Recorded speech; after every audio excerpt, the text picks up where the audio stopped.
बिस्मिल्लाहिर्रहमानिर्रहीम। कुमकाम TV channel में हम आपको खुश आमदीद कहते हैं। दोस्तों, मैं आज आपको बच्चों को नहलाने का एक बड़ा ज़बरदस्त तरीका बताने जा रहा हूं, जिससे बच्चों के बालों की मैल कचैल बुसी फफूंदी वो खारिज हो जाएगी और जिस्म पे हल्की फुल्की खारिश हो वो ठीक हो जाएगी और पित्त और गर्मी दाने हो वो ठीक हो जाएंगे।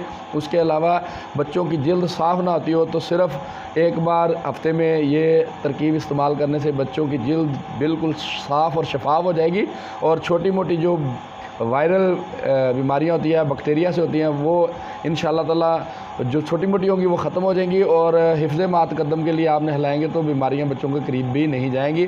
तो दोस्तों, करना क्या है कि एक टब पानी लें, उसमें एक चुटकी जो है वो सुहागा डाल दें और नीम गर्म पानी में उस सुहागे को हल करके उससे बच्चों को नहलाएं तो बच्चों के बाल जो है वो चमकदार हो जाएंगे, साफ़ हो जाएंगे और जल्द चमकदार हो जाएगी और जल्दी जो छोटे मोटे अवारज हैं वो ख़त्म हो जाएंगे। तो दोस्तों, नई वीडियो तक के लिए डॉक्टर राजा अबू कुमकाम हाजी जुआ को इजाज़त दीजिए। तब तक के लिए अल्लाह हाफ़िज़।